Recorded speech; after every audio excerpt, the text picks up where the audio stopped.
Good evening, everybody. Hopefully, people can start logging on slowly.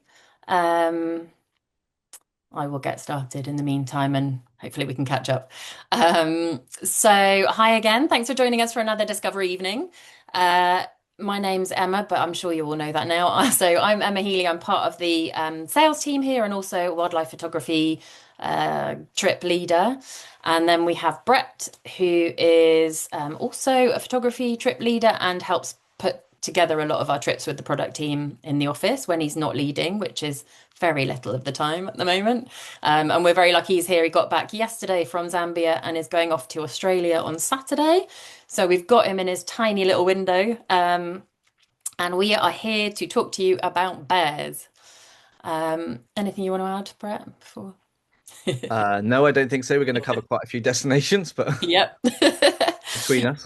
Perfect. So we've kind of tried to split it up. It's a bit of a different one. Normally one person hosts, one person chats. We're gonna kind of split it between us a little bit and bear with us for any technical bits, but we'll just have a switch in the middle. Um, so as ever, obviously, if you've got any questions, if you want to say anything to either of us, please be nice. Then we've got the chat function and the Q&A, so you can use that anytime. And then at the end of Brett's presentation, we can then have a chat through and answer any questions that you might have. Obviously, this is going to be a bit of a whistle-stop tour because there's quite a lot of bears around the world. And we're really covering places that we either run group trips to or that we sell trips to on a tailor-made basis. So at the end, I will then launch a poll which will help you to then request any travel plans that you might want. So without further ado, shall we start talking about some bears? Sure. So I'm going to get us going with this guy. So I was lucky enough this summer to go to Alaska.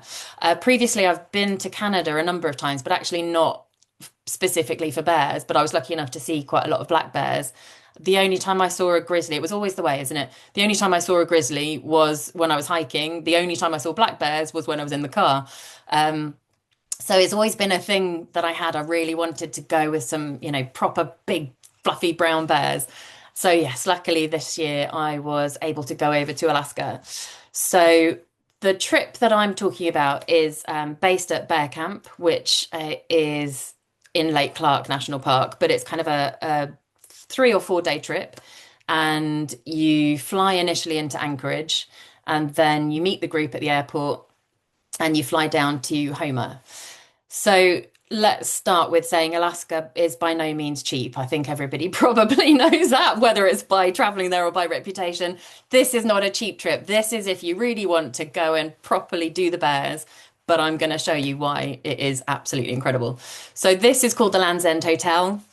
It's at the end of the Spit in Homer where you stay, and you're here for your first night. And as we arrived at the airport, actually, we had 2 moose waiting for us. So mum and a sort of slightly older male calf, which was lovely, and actually ended up being the only 2 moose I saw during my whole stay.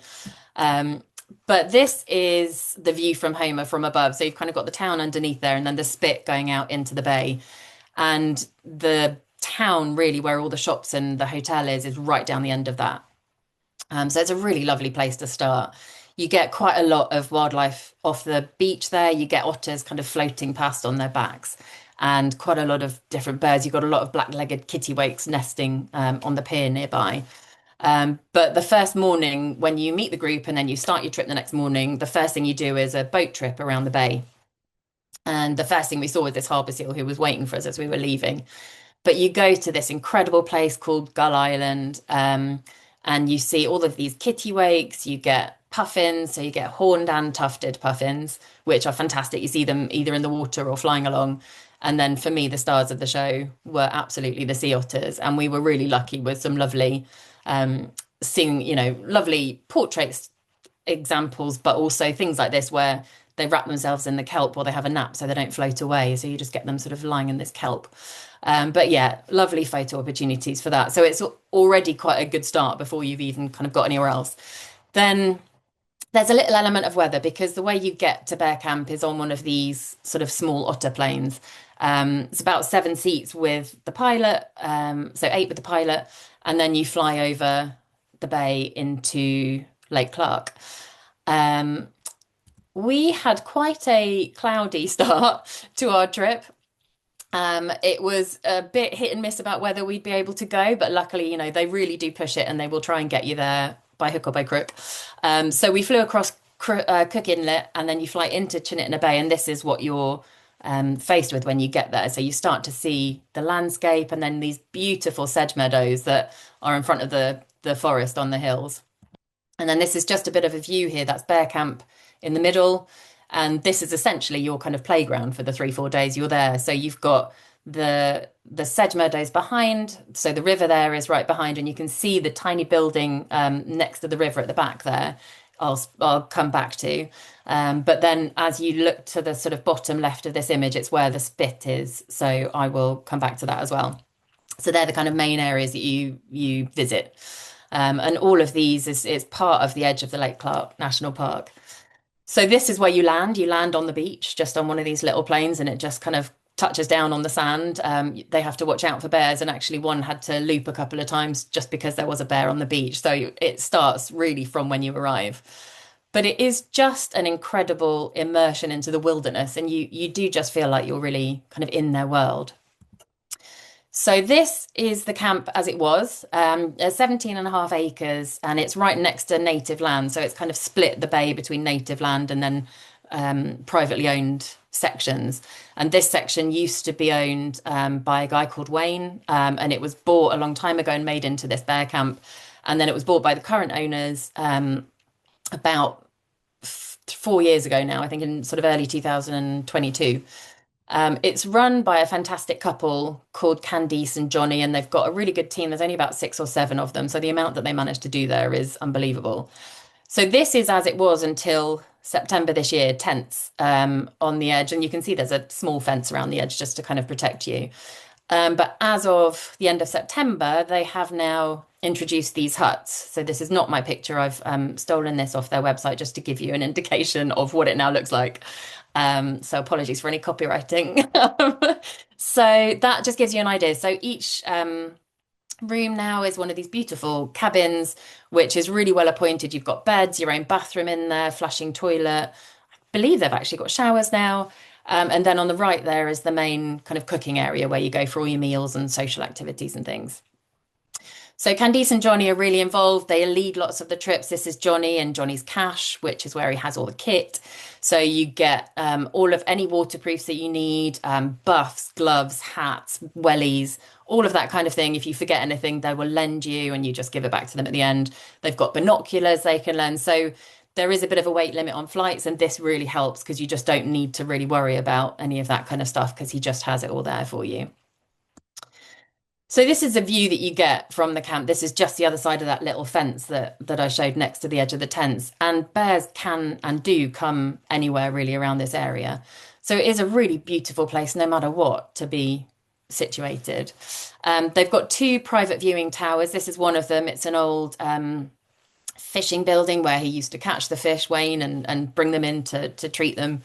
So this is now a viewing tower. There's a bottom and a top layer, the bit on the right there, the terrace. There's seats, there's places to rest a beanbag or something, or you can borrow. Johnny's got some tripods in his cache as well. So there's 2 of these viewing platforms, and then there's also 2 viewing areas, but they're not private. So these 2 are really gold dust because it is only ever you there. So it's this kind of thing. See, I'm getting there. I'm getting there. This time that you will see your bears from. So the 2 different. So actually, let me just go back to this. This is the little building that I showed you next to the river. So you can see it's right on the edge of the river, and that's those sedge meadows that are on the right there. So during the early part of the season, kind of June into July, this is really where the action happens. So all of the bears come down from the mountains. They're waking up from hibernation. They come across the sedge meadows, and this sedge is really rich in vitamins and minerals, and this is what they really want to eat. So you've got some lovely photo opportunities of them walking across the meadows. This one walks straight past the viewing platform to head to the river. You'll get them looking at each other, looking at the river, having a bit of a play. And then this mother we saw taking her cubs across, which was really lovely. She was trying to teach them to swim, and this one was messing about and she was turning around going, "Come on." So, at this point, you're maybe 20 meters from them. So it just feels like a really kind of, don't know, a bit of a secret window into their world that you wouldn't normally be able to have. And you're just standing, on this wooden platform. So we spent generally the mornings we would go to the viewing platform. So it's a lovely place. It's about a 5 minutes walk from camp. You have to obviously be escorted because as soon as you leave the area of the camp bubble, there are bears. And actually, a few days after we left, there were some wolves seen on the trail cam, but there are bears everywhere around there. So you need to be escorted. But, I asked the guide that we were with, and we ended up going first thing and doing a sunrise shoot because normally you'll do 3 sessions a day, which actually is quite a lot anyway. But I was really keen to kind of go and do a sunrise session because it wasn't a photography specific one. But really, it's just you can spend hours watching them, and you can be there for, obviously, as with any wildlife, for a long time and not see any, and suddenly three come along. But to just kind of sit and watch them swimming and enjoying that sedge and that whole area in the water is gorgeous. It gives you some nice opportunities for some more wide angle stuff, actually getting the trees and where they're situated. And with the mountains behind this one's just caught a fish. So really from July and August, they use the sedge meadows, but normally just to walk through. So you'll see them walking along or on the river, kind of next to the meadows. We were quite lucky that we had this couple who were just playing constantly, I think, for the whole 3 days. They stopped every so often to fish, but not a lot.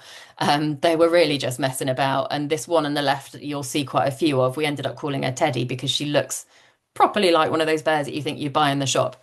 And they were apparently not necessarily sisters, but related somehow, and they just hang out together all the time. So it was just a really lovely behavior to watch. And then, you'll have them. This was in that early morning session. So you can see the lights really different and you get that lovely kind of side light of them and a bit more reflection because the river's a bit stiller. But at all times, they will be trying to find the fish. And we were actually quite lucky this year because the salmon run was one of the strongest they've had in a very long time. And reports were that it was, I mean, there's a lot of, ideas of why that could be, but a lot of people said it was the break of the fishing in 2020 meant that actually, because they have a 5-year cycle from when they hatch and when they go to sea and when they come back to spawn is a 5-year cycle. So actually at this point, they're all coming back, the ones that weren't caught in 2020 when everybody was in lockdown. So obviously the bears were in absolute heaven. So there's some lovely opportunities to see them while they're taking a break from fishing. And yeah, this one was good fun because it was just shaking itself off. So they do tend to get in the water, walk a bit, get out, get back in the water. So yeah, it's a lovely way to do it, and you're kind of comfortably sitting on a chair, or you've got a tripod, or just sitting on the edge of the platform, which is what I did for quite a lot of it. Then you've got the slightly more open areas. So on the first photo, when I kind of showed the camp, down to the left there, you've got an open area at the end around the spit, and you can walk down that spit, and either side of it, you've just got these flats where, depending on the tide, obviously, if it's low enough, you can then access that area. So they've got this, which is called the Bearmobile, obviously, and you hop in the back of that, and they just drive you down. It's only probably 5-minute drive, but it just sort of cuts off walking on that stone for a while, and then you'd walk from there. So that's the edge of the native land, and you're allowed to drive to the edge of the private section, and then you need to walk after that. And it's kind of views like this that you'll get down there. So you're heading towards the end of that, the bit next to where the platform is that we were standing on. There's another platform, I think, here on the left-hand side. But you'll be really kind of in the open bit. So when there is, beautiful water in some of it, you can really use it for reflections as well. And the bears really don't care where you are. I love, there's something quite nice about the safety of the viewing platform, but there's something incredible about just being meters from a bear and they just don't care you're there. It's a really wonderful thing to go with these guys because they're so well trained and the guides know exactly what they're doing. So the one that I was on was a ladies only trip, and there were, I think, 12 or so of us. And we went with Jen, who's I think been a leader for I don't even know how many years, but she's fantastic.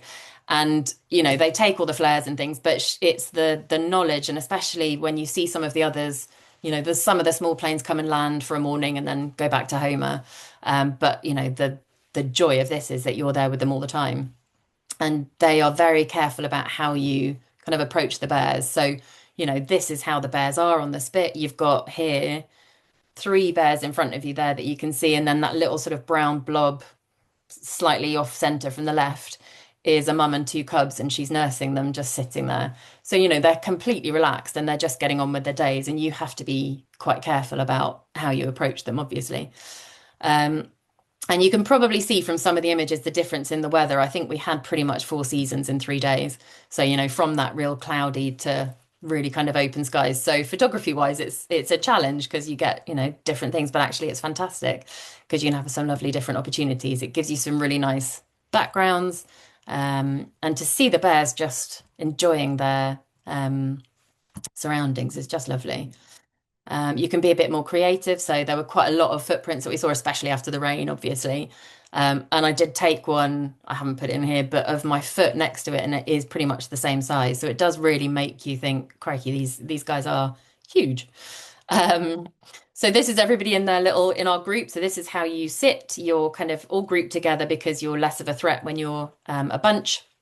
And you just sit there quietly, and Jen kind of keeps an eye on everybody and makes sure the bears don't get too close. But really, you're then just sat there and the bears walk around you.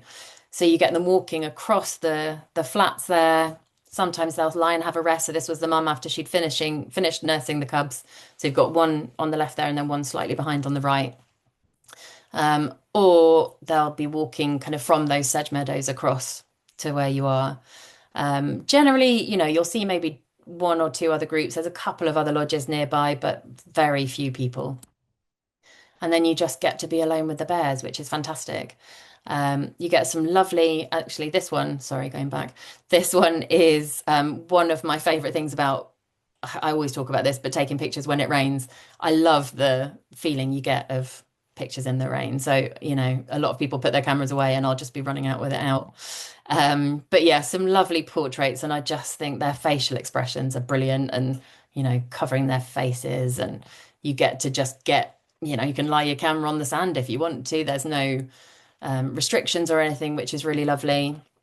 You can try a bit of slightly high key stuff. You've got time. The bear's not going anywhere. And then this one, I think it slept for a good probably hour and a half while we were watching it. As soon as we got there, it went to sleep, and that was it. Of course, we were hoping to watch it clamming. No, it was just going to sleep. But generally, they were mostly active. And obviously nice things shaking themselves off. So this is that Teddy. And what was lovely about this time, so I went early August, and that's really the start of the salmon run. I mean, I think it had started slightly earlier and slightly earlier than they'd expected as well. But it gives you a real opportunity to see them hunting for the fish, which is, what a lot of people want. And the lovely thing is that they all hunt really differently. And actually, once you get to know the bears and you're spending a few days with them, you can really kind of see the different ways that they hunt and different techniques that they have. So it's really fascinating to watch. And obviously gives you some quite good opportunities for photos. So it's good to get the action shots if you've got enough light. And then obviously what you really want is them with the fish.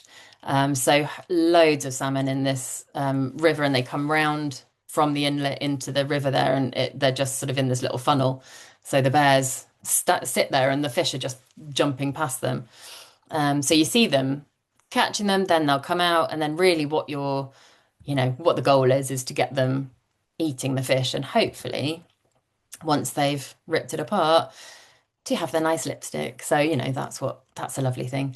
And you get a load of different ones. So we even had one blonde one, but I mean, I didn't get any great shots of her. We only saw her from far away. But, from these kind of smaller females to some huge kind of dark ones that come along with them. But just some really lovely opportunities. And like I say, just that feeling of being immersed in it all. And a lot of people said, but they don't get too close, do they? And like I say, there's absolutely nothing scary about it. But I am just going to show you a video to give you a bit of an idea of how close Teddy did get.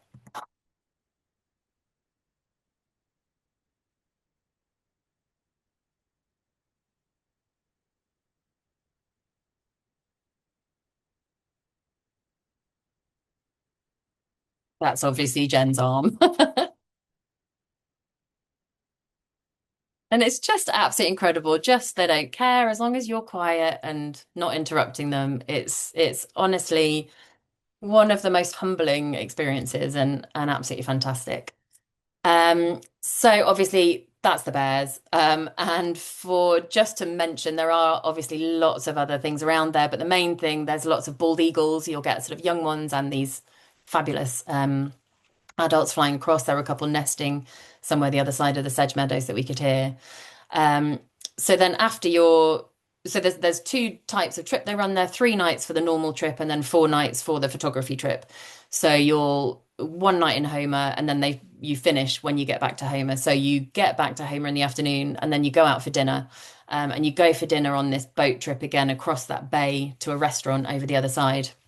And just to finish us off, we were really lucky and we had this view of these resident pod of orcas that not normally seen there. And actually, when we got to the restaurant and told them, she said, "I've been working here 6 months and I've never seen one." So it was a really lucky sighting and just a lovely way to finish. So yes, there are lots of other things I could say. I don't want to eat into Brett's time too much.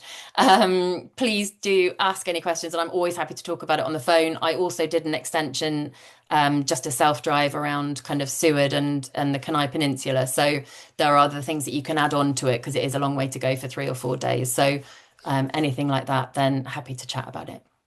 Over to you, Brett. Cool. Thank you very much. So I am going to be talking to you about more bears, funnily enough, which is unsurprising. I'm going to also talk to you about Alaska, but a slightly different trip to Alaska. So, as well as the trip that Emma was talking to you about, we run a group tour called Seldom Seen Alaska. It actually is in a slightly different area, so it's in the southeast of Alaska, and it visits the Alexander Archipelago. So yeah, we have another tour that goes and it visits Southeast Alaska to the Alexander Archipelago. So we actually fly into the city or town of Sitka. They call it a city. The Alaskan idea of a city is a little different from that of the UK. But yes, it's now led by Sean Weekly, but I actually used to lead the trip, so hopefully I know what I'm talking about. The bear images you're going to see are all taken by Sean, and then there's some other pictures which are taken by me. And basically, Sean had better bear sightings than me, so that's the way it goes. So I thought I'd use his because they're really cool, basically. So thank you, Sean, for your images. Much appreciated. So actually, there are both species of bear possible on this trip. So we have the black bear and the grizzlies as well. The black bears are photographed in a really beautiful community, a First Nations community called Cake. When I say beautiful, I mean the area is beautiful. The community itself is actually sort of a network and patchwork of sort of houses, shacks, you name it, but it's a proper First Nations community. And they are lovely, very welcoming. We stay in a gorgeous guest house right on the waterfront. And it's also within walking distance of this river. And this river system has a salmon hatchery on it. And for those of you that don't know, they catch wild salmon and then they raise their fry. So they actually extract the eggs from the salmon, they raise them and they release them back into the water. And the idea of this is that it actually increases the number of salmon in the river systems and increases, obviously, therefore, the food available for the bears. The bears, however, have worked out that if they stand at the entrance to the salmon hatchery, it's much easier to catch the salmon. So you can sit a bit like Emma was saying in Lake Clark, with bears walking past you almost without a care in the world. It's quite remarkable. And you can watch them catching salmon right in front of you. It's an amazing place and it offers some wonderful photographic opportunities, but it's also just incredible to sit back and watch their behavior. Different bears come, some with cubs, some adult females, some adult males. They will walk within pretty close distance.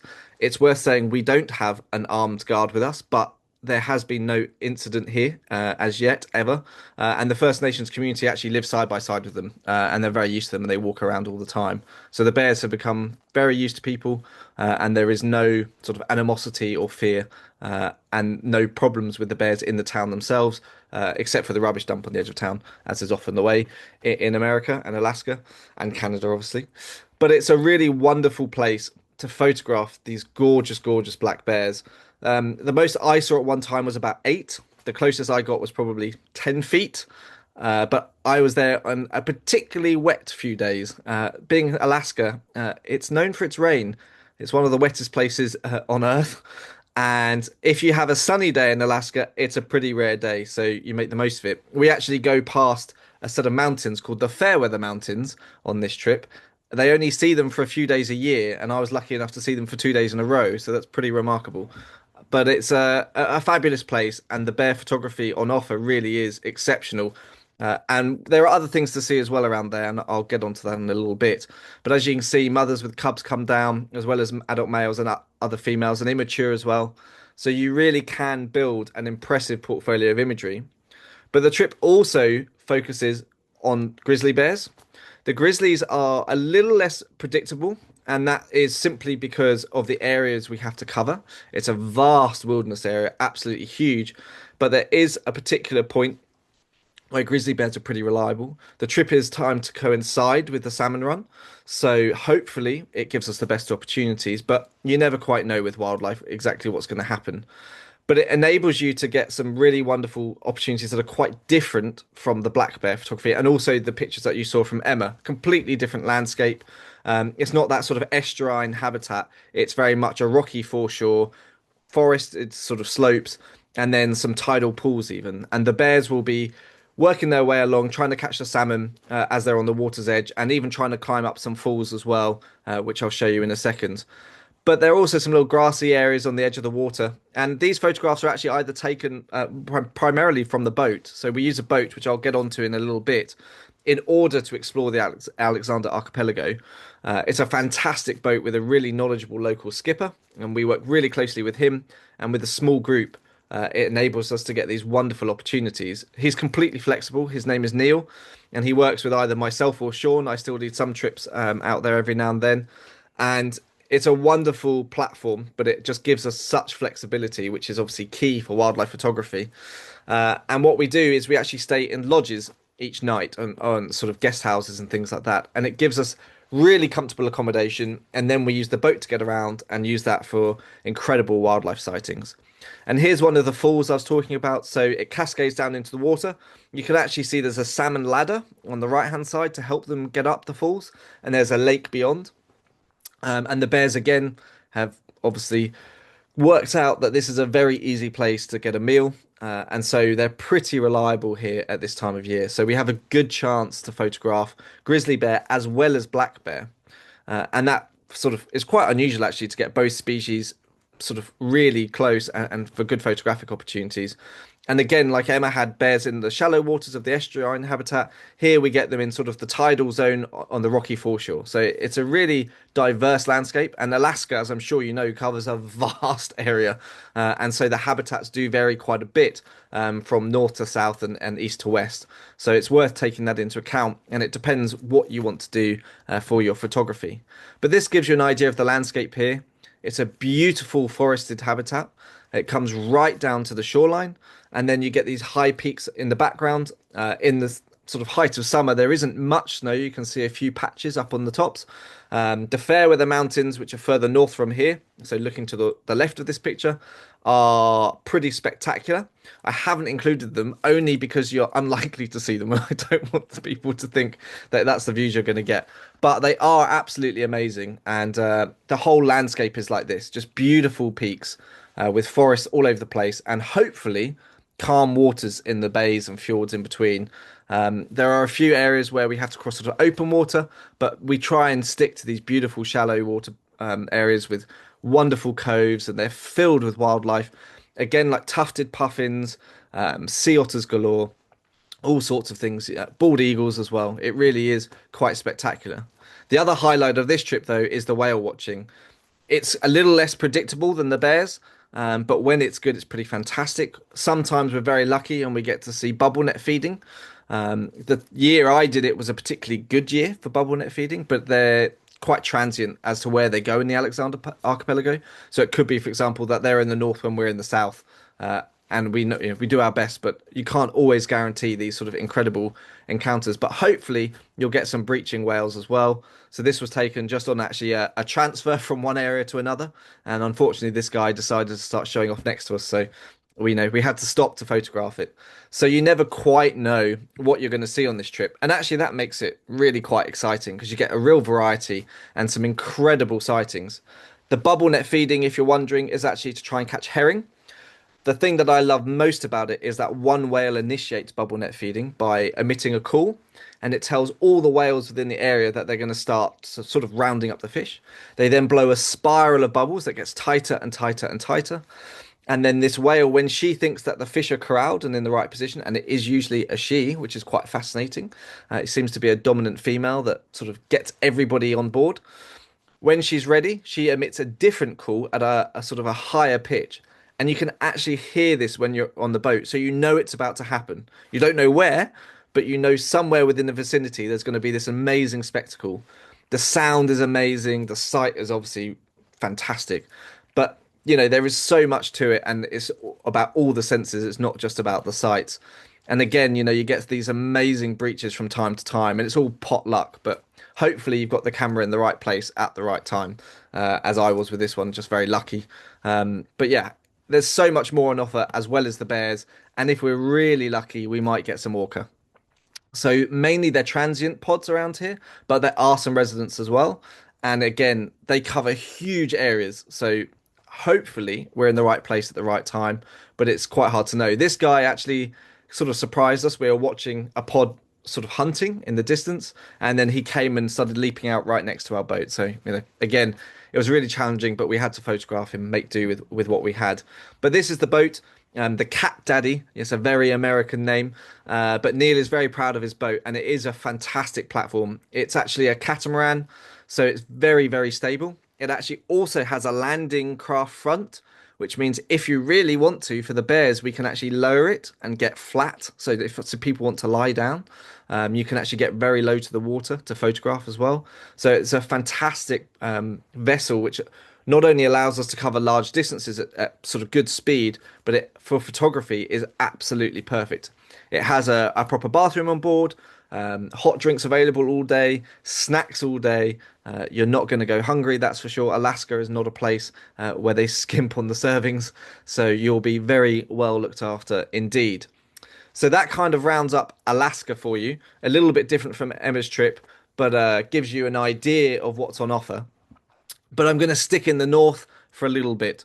So I know some of you may have watched my presentation on Svalbard a few weeks ago, but I'm just going to sort of reiterate that for me, it's one of the best places in the world to photograph polar bears. Well, for me, it is the best place in the world to photograph polar bears, particularly in a wild natural landscape. I know there are people that are worried about new regulations. I completely understand that, but I just want to say that actually, with the right crew and the right vessel going to the right places, we can still enjoy fantastic views of polar bears without breaching any regulations. So it's really important to state that. Within a certain area of Svalbard, within the 12-mile exclusion zone of sovereign waters, there are regulations in place. But once you are outside those waters, you can still enjoy sightings without any limitations. So that's worth stating before I show you some pictures. But yeah, bears galore, hopefully, on our Svalbard tours. So we have a couple of charters. I lead the Svalbard Photo Expedition, which is a dedicated photography tour. We also have our Svalbard Wildlife Expedition, which runs a couple of weeks later. And that is actually not a dedicated photography tour, but you can still get pictures like this if you're interested. So don't worry about that. But these are all taken on this trip. It's a fantastic opportunity. It's a small ship charter, so we only have 11 passengers and one expedition, Wildlife Worldwide team member, two expedition leaders, and then the ship's crew. And we can just photograph bears whenever they appear. One of the benefits of a small ship charter is that because you have so few people on board, it's very easy to get zodiacs in the water. It's also very easy to get out of bed and get on deck. It doesn't take sort of 10, 20 minutes. You can be up within a couple of minutes. And if a bear happens to appear in the middle of the night, which happens quite a lot, if it's a worthwhile sighting and you are happy to be woken up, we will come and wake you up. And whether it's 1 o'clock, 3 o'clock, 4 o'clock in the morning, if you are happy to be woken up, we will get you up and you will get to enjoy incredible polar bear sightings. And really, honestly, this year, the best sighting we had was when I got woken up at 2:30 in the morning, having only been in bed for an hour and a bit. And I then didn't go back to bed again until 8 in the morning. So it gives you an idea of just what's on offer.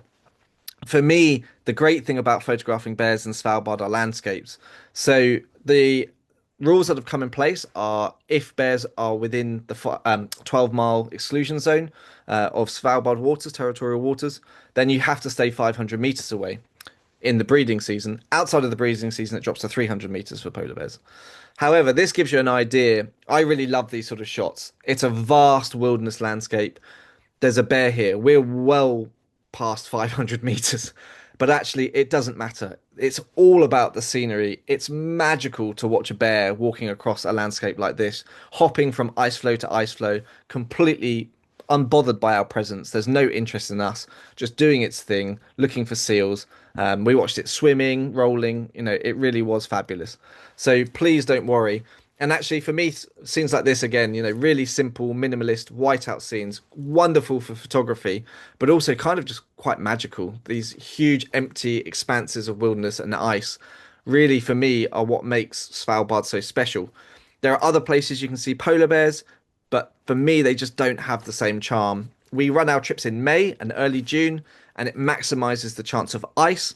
Also, the sea ice isn't too far away, so you don't have to spend a whole day just getting to the ice edge.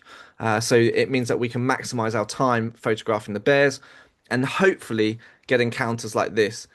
Seeing polar bears play fighting, this was a mating pair. These are the pair we woke up in the middle of the night for, was something I never expected. Our expedition leaders had never seen this sort of behavior before for this amount of time. So it gives you an idea of the opportunities. But if you're in the ice, there's a real chance you might get closer to bears. And you might get shots like this. This guy's got a bit of a wound on his shoulder. He's made a full recovery, so don't worry about that. He's a big, strong boy. But yeah, the sightings you can get are absolutely exceptional, even on ice, and you never quite know what's around the corner. So it's always worth being aware of that. Of course, a bit like Alaska and well, really all the places we visit. Emma was talking about it in Lake Clark in Alaska, and I spoke about it about the Alexander Archipelago. There's so much more on offer. The bears undoubtedly are probably the main focus for most people, but actually, for me, things like walrus and the other pinnipeds that you find in the Arctic are just incredibly fun to watch and photograph. These huge bulls just hauled out on the ice. As you can tell, they were very stressed by our presence. He's having a very hard day, this boy. And thanks to the protections that were put in place about 50 years ago in Svalbard, they have no fear of you whatsoever. So you can get pretty close and you can be afforded some wonderful photographic opportunities. If you're not a photographer, you're still going to have an incredible time because the sightings you can enjoy are just out of this world. They really are quite exceptional. So as well as the walruses, you get other pinnipeds as well, other seals. So this is a harbour seal, but like the one Emma showed you from Alaska. And then we also get bearded seal, and there's also harp and ring seal as well. But the chance of seeing those are a little bit trickier, so we'll skip those. But the bird life is pretty remarkable too. This is a king eider, one of my favourite birds, and this time of year is particularly good actually. We find them with the common eiders flocking, but they haven't started nesting yet, so you still get lots of them around the glacier fronts, so that's always fun. And around here as well, you get lots of guillemots, black guillemots primarily, kittiwakes, black-legged kittiwakes, and skuas too. It's not the best time of year for breeding birds, just to be aware, but it is still an exceptional time. And the birds are just coming back to the breeding cliffs at Alkfjord, so the Brunix guillemots we often see here too. And there are, of course, Arctic fox and Svalbard reindeer, and so much more on offer. The one thing I will say is that by having a small ship, we only have 6 people on a Zodiac, excluding the expedition leaders. So 7 in total, including the man at the helm, or the woman at the helm, I should say. And it's just a fabulous platform, not only for photography, but just for enjoying wonderful views. You don't have that hustle and bustle of bigger vessels. You can also get the Zodiac's launch within a few minutes, so you don't miss out on anything. If the front boat's seen it, the second boat's going to see it, and vice versa. You really don't miss anything. This is the ship I use, the Stockholm, and it really is an experience like no other. So if you're interested in polar bears, give us a call or send us an email, and we'll be happy to talk you through it in a little bit more detail, and our other ship as well, to, the Savoyan. But yeah, it's so much on offer, and hopefully will give you a real insight into the Arctic. I'm going to head south now before heading back up north again, just to be a bit confusing, to talk to you about Slovenia. So we used to run a photographic group tour. Uh, we're sort of looking at that again, but we actually run a really wonderful tailor-made trip. It's a self-drive opportunity to explore Slovenia. For those of you that don't know about Slovenia, it's one of Europe's hidden gems, and it really is. It's one of the most beautiful countries. It's small, easily accessible with direct flights from the UK. You really can't ask for more. Also, the food's fantastic because it's got an Italian influence, so that's always fun. But it really is just a magical place. We photograph here European brown bears. They're quite small bears compared to the grizzlies that you've seen. Some of them are only half the size. They really are noticeably smaller. Some of them are about two-thirds of the size, the bigger individuals. So it is a very different experience. And we see them in beautiful cast limestone forests. So here you get a mix of beech, larch, and pine and things like that. But it really is a lush green environment with these funny rocky outcrops of limestone. And the photos here are pretty wonderful, actually. The hides are quite simple. You don't have to spend all night in them, which you do in Finland, which I'll get onto shortly. But they're pretty simple, but they do afford wonderful photographic opportunities. The mornings typically you have your own time, so you can go and explore the local area, which is also fantastic, and I'll get onto that in a little bit. But the bears really are, for me, the main focus. There's something sort of quite pretty and teddy bear like, I suppose, about the European brown bear. They're soft, cute, and cuddly. They're very shy, which is why we have to use hides. There is actually hunting in this part of Europe still for bears, so the hides actually encourage the local people to sell their land, their hunting land, for bear photography, which means they make more money, more bears live, and it helps conservation. So personally, I think it's a win-win for all involved. But the photo opportunities are wonderful, not only for the adults, but you also get some immatures as well. Immature bears are always a little bit more nervous than the adults, but also they have a little bit of curiosity, so they can come quite close, but they're always a little bit sort of any sound or anything like that. They can be a little bit more nervous and a little bit coy, like this individual, sort of not quite sure what's going on, but they are very sweet. Some mums will even bring in younger cubs too. And recently, particularly in the last couple of years, the hides have been producing a lot of cubs. I haven't actually been for the last 2 years because I've been busy leading other bear trips around the place, like Alaska and Finland. But it is really wonderful at the moment for bear cubs. So if you're particularly interested in those, we can always advise on the best times to go. It's usually in the summer. And the hide season, to give you an idea, typically runs from May through to the end of August. That's kind of the standard season. And then you can combine that with other things in Slovenia as well. But it's a wonderful place to go. A few days even is probably enough for most people. If you're a keen photographer, then maybe you want to stay a bit longer. The accommodation itself is pretty comfortable. Again, I'll get onto that in a minute. But what I really love here is these lush green landscapes and the forests that you find them in. You get shafts of light coming through as well. And then you get these soft palettes in the evening where the forest sort of turns these turquoise greens. They're really quite magical colours.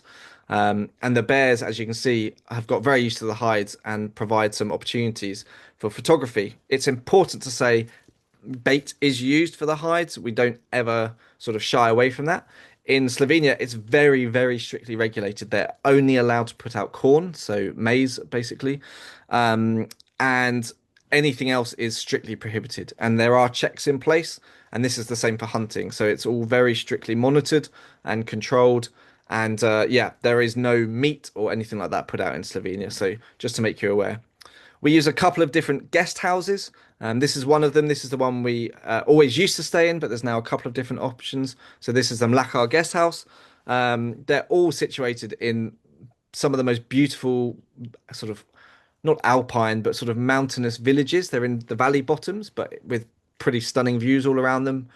Stunning wildflower meadows. So if you're interested in photography, particularly macro photography, then it's always worth going for a wander in the mornings and photographing some of the incredible insect life. And there's also snakes around and reptiles for those that are interested on the roadside. It's always worth keeping an eye. There's also some amazing river systems, which are great for kingfishers and otters. The gardens have red squirrels coming in and all sorts. Well, actually, a lot of them are black squirrels, but they're black red squirrels. Beach marten are possible too. You never quite know what you're going to see. And it really is a really wonderful setting. What I would say is spring is particularly beautiful.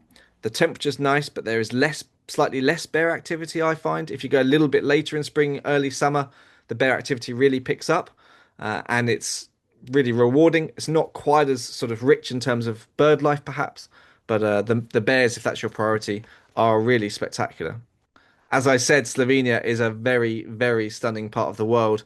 So this is actually taken from a viewpoint above sort of that guest house, but facing the other direction, looking over towards the Alps. So these are actually the Dinaric Alps, these low hills, and in the distance you've got the sort of the Julian Alps, the foothills to the Julian Alps, I should say, with the snow still on the tops. And they only rise to just over 2,000 meters, or just over 2,000 meters, but they are sort of the highest mountains in Slovenia. And Mount Triglav is the highest peak in Slovenia, to give you an idea, and that's in the northwest of the country. The Dinaric Alps are south, bordering Croatia, to give you an idea, and that's where the majority of the bear population is, which is now thought to be up to 1,000 individuals, which is quite incredible for such a small country. As I said, there's an awful lot more on offer in Slovenia too. It's not just bears, so that's always something nice about this place is as you're driving around, there's a real chance to see other wildlife and exploring some beautiful areas. So the white storks are on lots of rooftops. Uralals in the forest. It's one of the best populations of Uralau in Europe. You have to work a little bit harder for these and explore some of the forest trails. But if that's what you're interested in, then that's entirely possible. And then what we do is we end the trip with some stays at the beautiful Lake Bled. We can also, when you're here, visit Lake Bohinja and some of the gorges around, but it really is probably one of the most idyllic places in Europe. What I would suggest is to try and avoid the school holidays. It can get quite busy, so my favorite time of year to go is the very end of May into June. It's a really wonderful time to explore, and you don't get the crowds then either, which is particularly enjoyable. And there's some amazing restaurants in and around Bohinja and Bled as well, so that's always worth considering.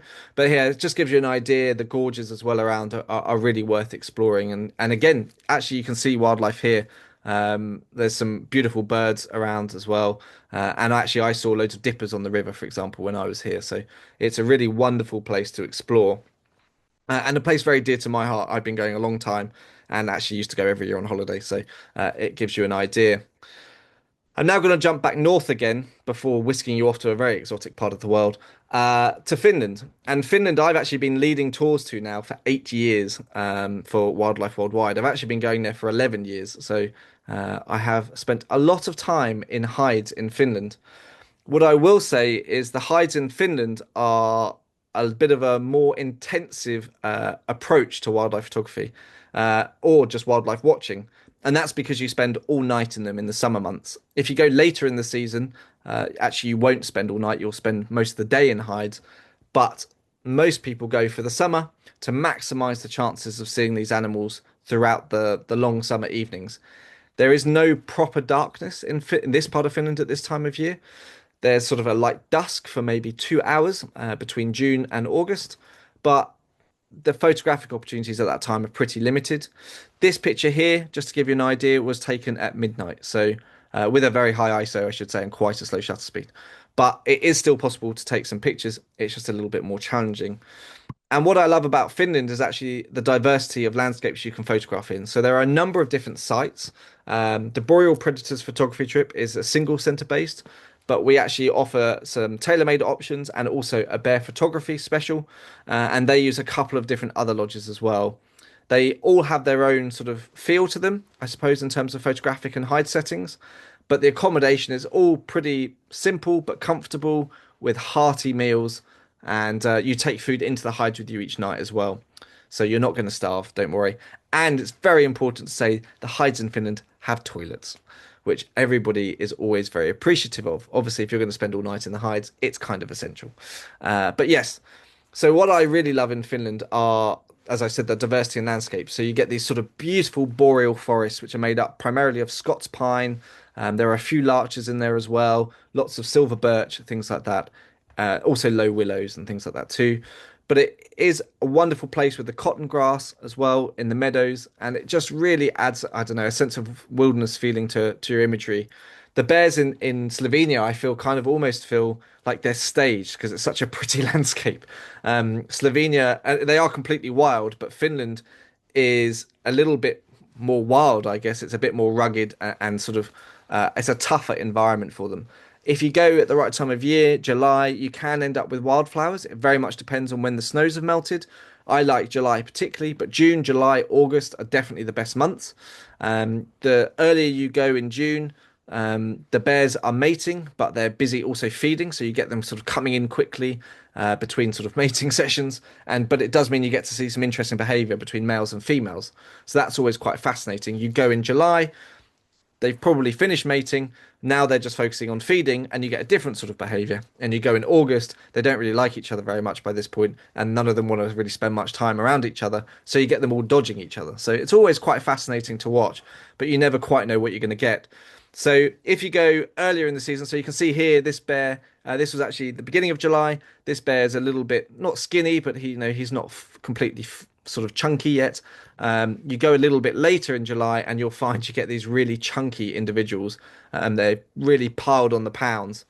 Again, what I should say is that feeding happens in Finland for the bears. It's the only way to get them to come in front of the hides. The hides are on the edge of no man's land, so you don't have to go into no man's land anymore. But they are literally on the border of no man's land with Russia. And the feeding is done again strictly under licensing. It's very heavily regulated in Finland. They are allowed to put out meat and salmon as well, but it is very strictly controlled as to how much they're allowed to put out. So it is not a staple of their food sort of sources. They do wander off, and you will not see individual bears for quite a few days at a time. So they are not reliant on the food. And I have been going there for, like I say, the last 8 years tour leading, 8, 9 years. So there is, for me, no issue with sort of overfeeding, if that makes sense. But the photography is wonderful because the light changes throughout the evening, particularly if you get a nice clear night. I should say that Eastern Finland is again a particularly wet part of the world, so you should probably expect some rain. Temperatures in summer as well can vary wildly, so you can have nights where it's 25 degrees to 5 degrees in the same week, and that's really not an exaggeration. So we do suggest that you pack some warm clothes with you, and even a sleeping bag as well. There are sleeping bags to rent on site as well, but if you have your own, it's probably worth bringing it, and it just means you're a little bit more comfortable when you're sat in the hides. The bigger hides will also have bunks in the back of them. The smaller ones have sort of mats on the floor so that you can sleep. So if you need a little bit of downtime, I usually suggest doing it in the 2 hours of twilight, particularly if you're a keen photographer. But the other option is you can have shifts. So if you've got other people in the hides, take it in turns. Somebody stays awake, somebody else can sleep. If you've got 4 or 5 people, it's great because the more eyes, the better, and then a few of you can sleep and you can really rotate.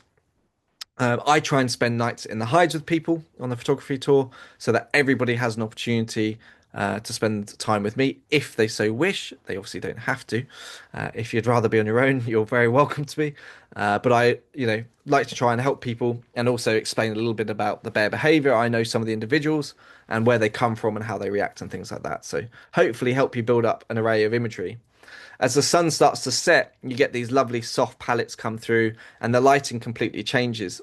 So I'm sure, like, obviously you understand that there's the daylight. Then you normally get what's called the golden hour, which is when the sun is setting or around the sunset. And then you get sort of what's called the blue hour. In Finland, you get the blue sort of 6 hours, to be honest. It rather goes on a long time. And the golden hour probably lasts for about 2 hours either side of the blue hour. So, yeah, you're going to get some pretty spectacular light on really nice, clear days. And if you get some really nice sort of sunsets, you can get some really impressive sort of rim lighting as well and different opportunities. But it's the blue hour for me that actually has sort of the most ethereal quality, I suppose. It's a really magical time.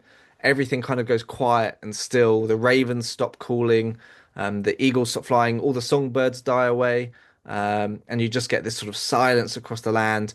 Sometimes, if you're really lucky, you hear bears sort of roaring and growling through the forest, which is quite spectacular. It's usually when they meet each other in the forest. But you also sometimes get to hear wolves howling, which is really just quite magical. This summer was particularly good for wolves howling. We had it on three separate occasions, so really, really magical thing to experience. And in more recent years, they've been getting cubs, as I saw in the previous picture. And this picture, a mother had a trio and she kept bringing them in, but it was quite amazing because there were some really big males around. So it was really fascinating watching the dynamics of this female trying to raise these three cubs, which is remarkable in itself to raise three cubs to this size, particularly when there's a large pack of wolves in the area. And then also having these 350-kilo bears wandering around, these big males who would rather not have the cubs around. It's pretty spectacular to see. And she was a great mum, and this year we got to have some wonderful pictures. But as well as those sort of environmental scenes and shots, you can also get some really beautiful portraits. The bears are very used to the hides. It's only new bears really that sort of notice the hides, if that makes sense. It's very rare they look at you. And if they do, it's usually a glancing look. It's not that they're looking at you, they're sort of looking past the hides or something like that. But you can get some really wonderful pictures. This one's sort of a bit side-eyed, and it's because there's another bear coming in from the side. So she's sort of going, "Oh, what's that?" But again, she's not really looking at the hides. She's very much looking at what's going on around her. And then again, there are some different locations. So there's a lake, a forest. The hides you've just seen were taken at a place called Paradise, which is quite open, but with some trees as well. And then you have these beautiful sort of forested areas as well, where you get this was a young bear, particularly nervous bear. Actually, I've never seen it before, but it provided us with some really, really wonderful opportunities. It would stand up against the tree and look around. And actually, at one point, it even climbed a tree, which was quite bizarre. I've never seen that before. Another bear turned up and it went straight up the tree. I've seen that with cubs, but seeing that with a fully grown, sort of immature, but very much a large bear was a pretty weird sight. Not something you see very often, so pretty special. But there's also a lake, and actually this was taken at lake, I should say, but without a reflection because of where it was typically. But there's also a lake which enables you to get some beautiful reflections on those still nights. And it really is a truly wonderful part of the world to sit and just enjoy what's going on around you.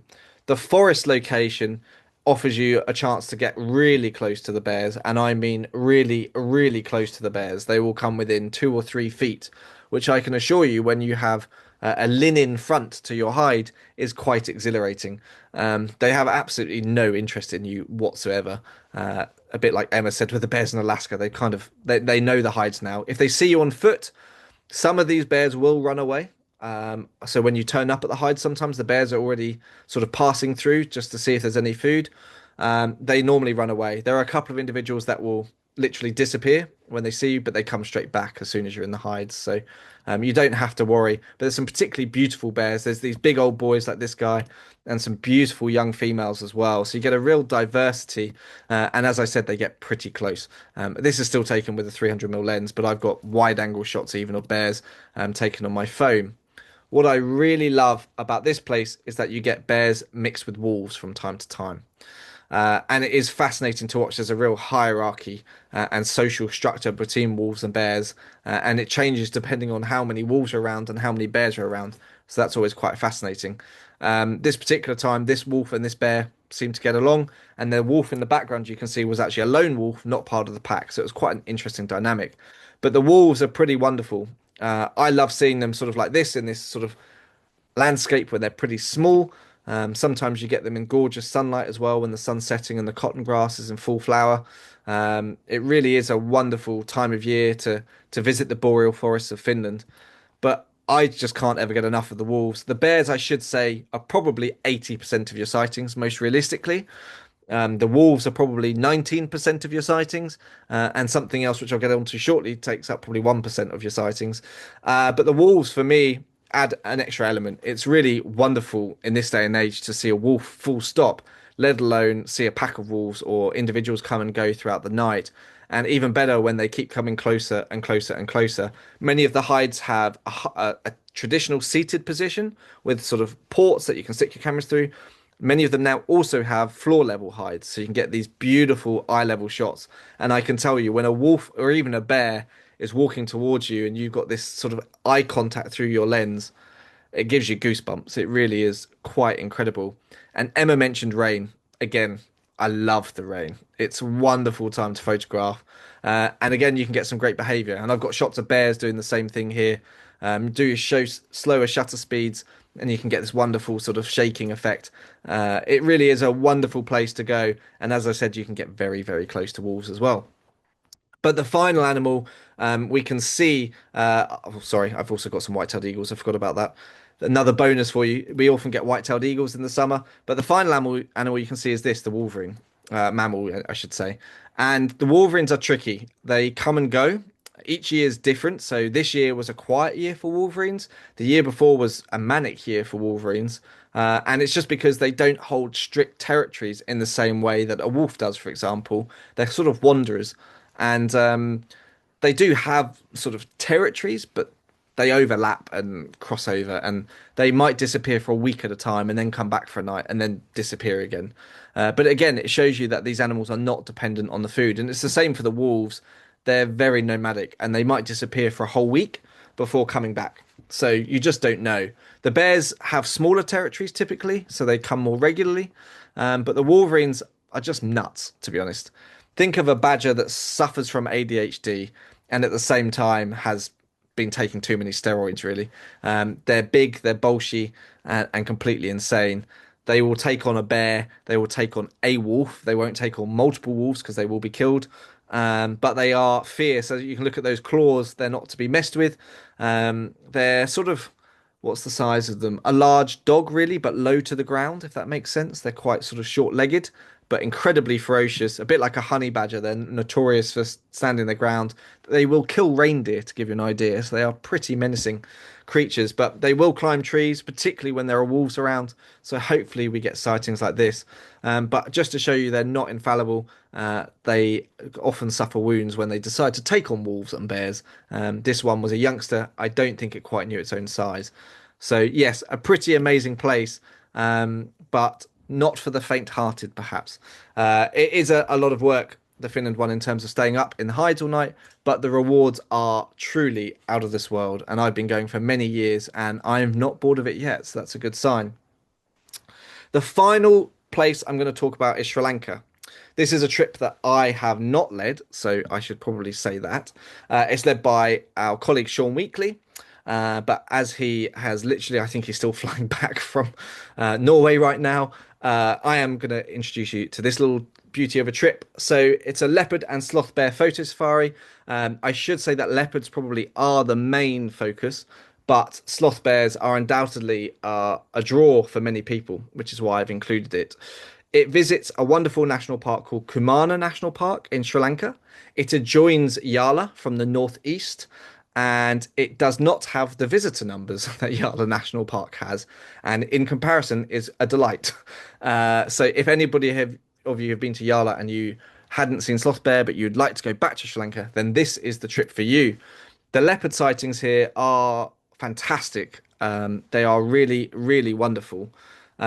What's worth saying is that we don't stay at a lodge on site. We stay at a beachside hotel, which is run by our local operators, which is absolutely beautiful property. It really is, but it is a little bit of a drive away from the national park itself. But then we try and spend as much time in the park as we can each day, so maximize those opportunities. Obviously, it's not just about the leopards and bears. There's an awful lot else on offer. It's particularly good for primates such as toque macaques and the langurs as well, the grey langurs that live on the island. But the bird life here is exceptional. Obviously, peacocks galore. I mean, one of the most regularly seen things on any trip in India or Sri Lanka. But things like green bee-eaters and Malabar pied hornbills as well. You know, these are just beautiful, beautiful birds. And when the opportunities arise, Sean will be there to help you photograph all subjects, not just the leopards and the bears. But just to end on the bears, it is a great place for photographing sloth bear. So if you fancy photographing one of the world's other bear species, then this is perhaps a trip for you. And yeah, if you have any questions at all about any of the trips, I know there's been quite a lot tonight. We've tried to cover as many as we can to inspire you all. Then please do ask us any questions. You can ask via the chat functionality, or you can also use the Q&A, obviously. So yeah, I think Emma is probably now going to launch a poll. Oh, well done. Thank you. Uh, and yeah, if you do have any questions, please do send them over. Perfect. Thanks, Brett. I don't know if that's worked. I'm hoping so. Uh, go. No, there we go. Go. Okay, so that should be popping up on your screen now. So do just let me know if there's Yeah, it's any that work. you'd like to see. Just click on those. Thank you. So yeah, that was a very whistle-stop tour of bears. I mean, like I said, there are what, 8 different types of bear now, I think, sort of, and then there's subspecies, and there are trips that we can offer that, will take you to places, Colombia, you may well get spectacled bears. Borneo, you're likely to see a sun bear. It is likely to be in an enclosure. There Thailand are, sorry. and Thailand for some bear. Yeah, Thailand. So there are obviously places you can go for all types of bear, but we thought we'd really focus on the ones that we offer photographic options for, or where it's really sensational for photography. So thank you for those who have submitted questions. Like Brett said, if there are any more, pop them in the Q&A. I'm just going to start with one for your Svalbard one because I know it comes up quite a lot, and I know Yeah. it's a thing that people worry about. But how fit you have to be to get on and off the zodiacs on the Not Stockholm. particularly. So the ship itself is probably from water level to sort of deck height, probably 4 to 5 feet, probably 5 feet, I'd say, depending on sort of waves, obviously at the time. But it has rather than a ladder, it has sort of a staircase ladder, if that makes sense. So it's slightly angled. So it is actually quite easy to get on and off. Um, it's not like a very steep drop, if that makes sense. So it's hard to describe, but it is sort of more of a step ladder rather than a vertical ladder going up and down onto the zodiacs. There are also 2 people at the top of the ladder and your expedition leader at the bottom of the ladder to help you up. So I've had people uh, around 80 do it and not have issues. So hopefully it's pretty easy. And in terms of fitness, otherwise, there's really not much walking at that time of year. So, the snow's quite deep. Perfect. Um, David is asking about lenses. I love a bit of lens chat. So specifically kind of the landscape photos. Now, I think we're quite similar in some of the lenses that we take, but I take generally, and what I took to Alaska was a 400 and a 70 to 200. And generally, that's the main things that I'll use. I did also, sorry, bear with. I did also take a 24 to 70 to Alaska, and I use that for probably only 2 or 3 shots. To be honest, with wide angle stuff now, more often than not, I tend to use my phone. Yeah, Um, likewise. so I don't know about you. Do you want to add? So it depends. I think for the hide ones, if you're going to Finland, something like a 500, 400, 500, 600 sort of max focal length is good. Any of those is sort of fine, really. It's probably also worth taking. I wouldn't say a 7200 for Finland is probably not necessary so much, but actually a wide angle if you're going to forest is quite useful because the bears will come within 3 feet of your height. So it's quite cool to get a wide angle shot in the forest. In Slovenia, you probably don't really need more than a 300 mil in most hides.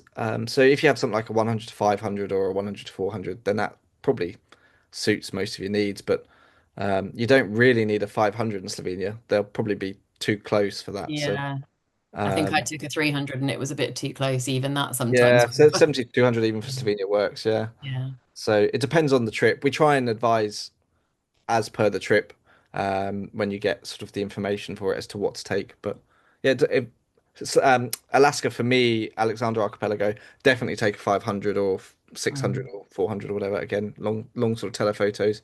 But then definitely take something like a 70 to 200 because it's perfect for capturing sort of those like humpback whale bubble netting, for example. They can be remarkably close. Um, so yeah, that's always worth taking. But it depends on the trip, really. Yeah. And that's always something that, if you are thinking about it, obviously we'll have some of the notes in the itinerary notes, but if you have specific questions, and any of us who have traveled on the trips are happy to talk you through what we take or what we'd advise.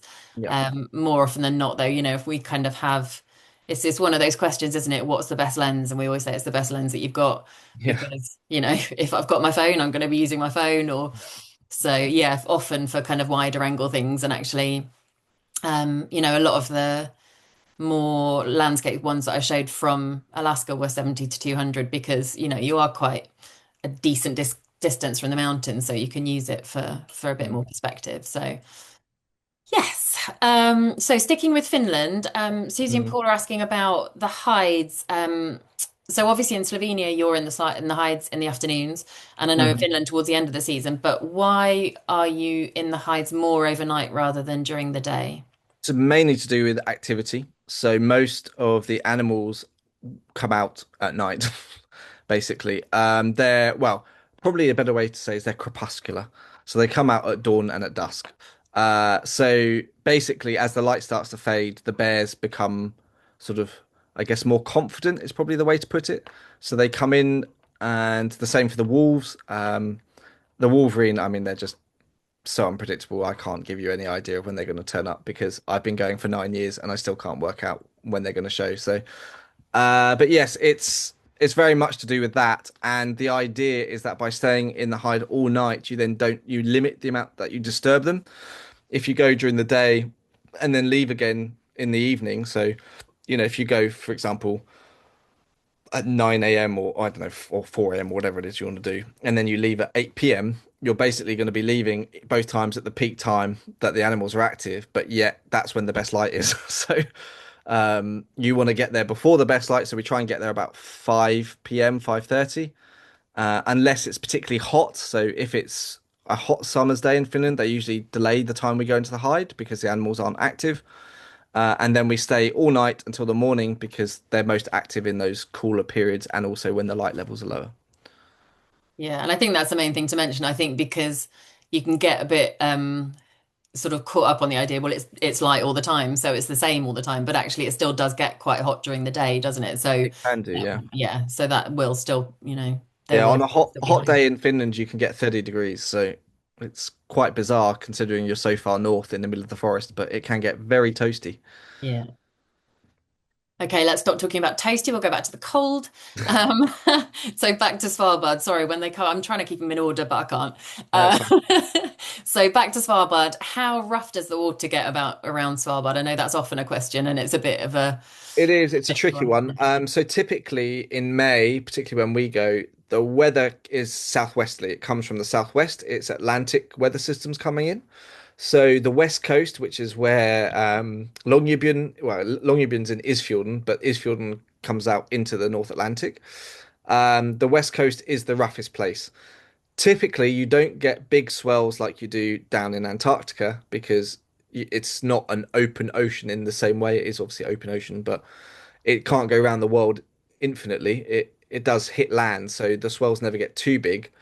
And so most I've had is a few meters of swell. But what we do is well, we look at the weather forecast basically quite closely, and I work very closely with the expedition leader and also the skipper on board, and they're really both the most fantastic people. Well, actually, there's a couple of different skippers, but they're all fantastic. And if we know there's a weather system coming in, particularly from the southwest, we try and spend all of our time in the north and the east, and northeast, just to basic because you've got shelter. There is no storm on that side. If the weather is coming from the east, say, we would spend more time in the northwest or the west. So the nice thing about Svalbard is because it is an island, you can kind of really get around. Particularly in the ship we're on Stockholm, it's really really strong and ice strengthened to a very high level. It's actually one of the strongest ships in the Arctic. It means that we can literally evade the storms. It might be for a night, for example, whilst you're in bed, that we try and cover a piece of open water. But the idea of that is the safest place to be in a swell is in your bed, in a bunk. So, if you're lying down, generally people don't feel the seasickness. But if you are susceptible, then obviously I suggest you take seasickness tablets. But I've never had a problem personally. I do get seasick in very rough weather, and I've never got sick on that voyage. So that's a good sign, hopefully. Uh, and yeah, I know some people do because any swell, people start to feel it. But it is a beautiful ship, and the nice thing is that because it's small, you can actually sort of get fresh air pretty easily, if that makes sense. Which I think helps for some people just to be able to get out. And yeah, it's not normally a problem, but it's not impossible, is probably the way to put it.